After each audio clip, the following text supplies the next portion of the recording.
Shapfere Dinsang. What is happening, guys? Welcome back to Shapfere Dinsang. I am your host with the most. Thank you so much for tuning in. And as promised, I did promise you guys another video. This video was actually meant to be uploaded last week, but because I couldn't actually sit down to do a commentary video because there was something that I needed to do prior to me doing today's video, and that was basically watching that Jub Jub interview on McG's podcast, because indaba betrenda where actress and entrepreneur now Amanda didnt came on social media, and she was literally one of the, I want to say three, is it three? Yeah, three women who came forth to talk about how Jub Jub had allegedly raped her. Obviously, we'll use allegedly because indaba ayigayi emthethweni, so at this point, I also don't want to be implicated in whatever way. So Amanda came out with her story. Ukuthi uJub Jub uye wamrape allegedly when they were still dating, which was like eons ago. This was even before azongena, right? In prison. When I watched the interview, I honestly also just wanted to understand context, but also not to mix up my facts as well, because entirely the 30-second promo that a lot of people basically saw on social media was very much around indaba yakhe noKelly, his life outside, before prison, his life after prison, and basically how all of that basically happened. So when he was asked about his relationships, because Jub even admitted, as any other typical gent would in Sabah, but I guess in the entire world. And so the choice of words also, I guess, for me, were also very, very problematic, especially when you've got three women who have literally come out and said you've been so abusive towards them, and the way that you talk about certain things that were done, it comes across as seeming very much objectifying, if I can say so myself. And so he was basically asked a question with regards to his relationship with Kelly, and then wabege he questioned kamugai, oh, by the way, labantu ewajola nabo, Amanda didnt was one of them, and then McG was like, oh, did you smash? Which for me, I completely understand why Amanda felt the need to also speak up, because the choice of words don't really paint a good picture in terms of the word smash itself doesn't really have a very positive tone to it. And kaningi, when you say you've smashed someone, you're kind of alluding to the fact that this person was like more of a one-night stand, and it was just a hit and run type of situation, only to find that they actually used to be in a relationship. And following Amanda's video, what kamugai tweet from Umasichaban, who also allegedly claimed that Jub Jub did rape her when she was a virgin, and apparently they were dating at the time.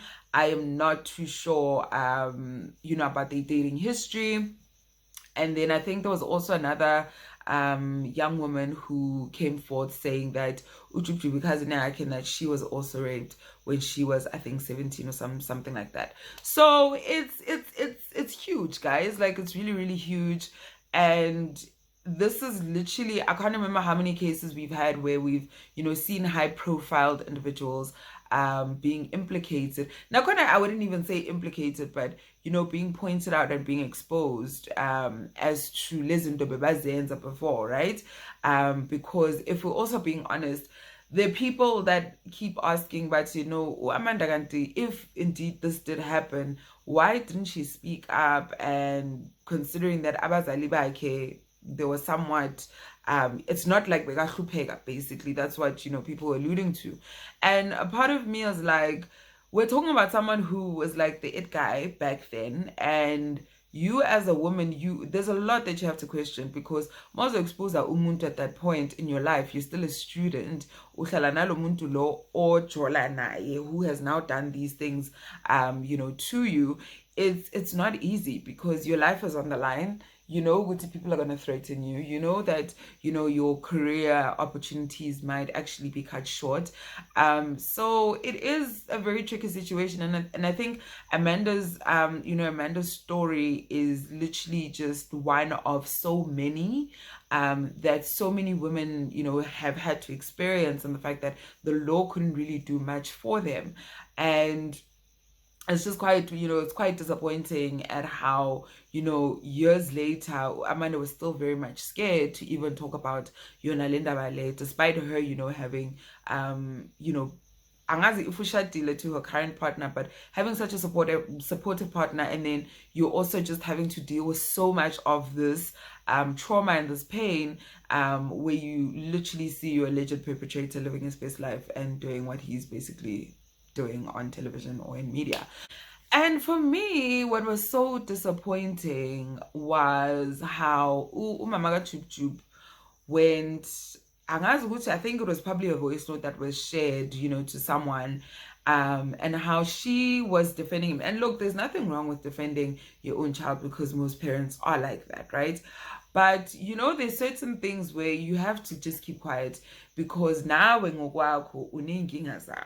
you've got your own issues that you know that you've had to deal with, and you don't want people opening up a can of worms because of that.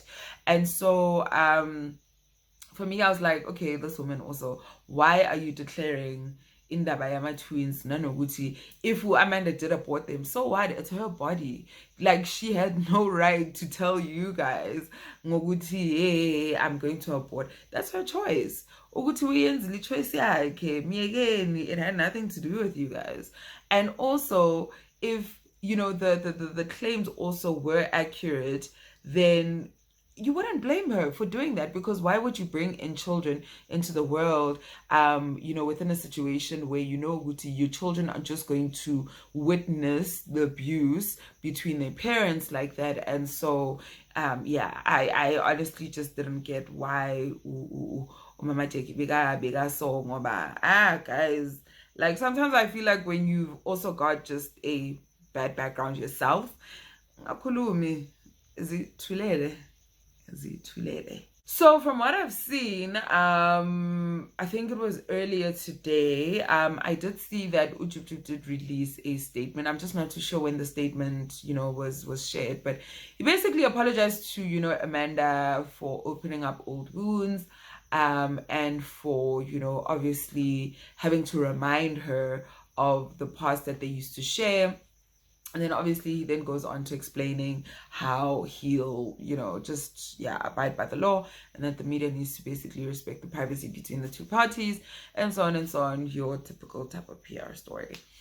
And, you know, a part of me is, look, I'm relieved that there's a perpetrator that is now, an alleged perpetrator, is now, you know, exposed and to the rest of the world.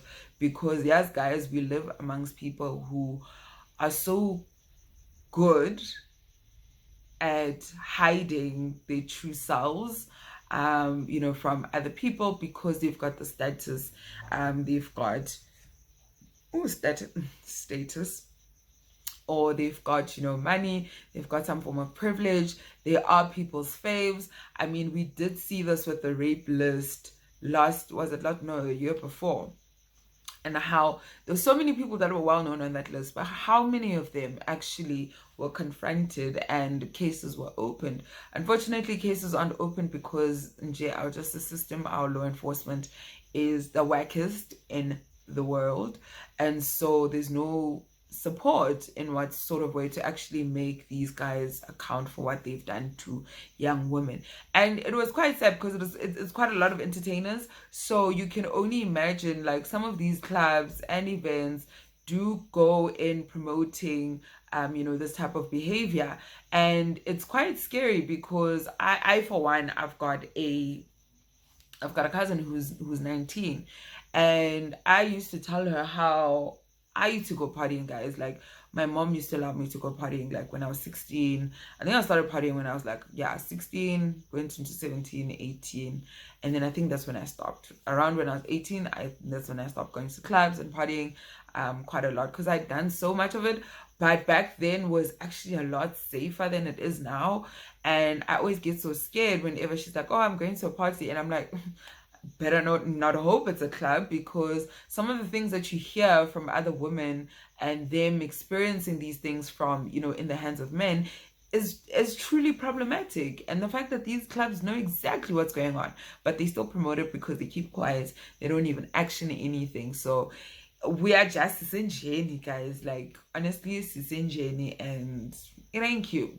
I think yeah, just to kind of close off this whole discussion, the fact that, you know, I think as parents, whether you're a single parent or you're co-parenting, or you guys are parents that live together or that are married, you guys need to teach your sons about consent, about appropriate behavior versus not, because we can't go on for so long trying to teach girls what not to do when we're not teaching boys what they're not supposed to be doing to girls, because they cannot, you know, be policing women in any sort of way. And these things, guys, like this behavior, umuntu khula nayo, because mawukhula nayo, if you found it amusing as a boy to look up a girl's skirt esikolweni, because these are the things that used to happen to us, that boy is going to go on ngaleyo mindset unless nimkhuza, and uyophinda aphinde leyo behavior le kube yini, workplace harassment, right? Sexual harassment in the workplace.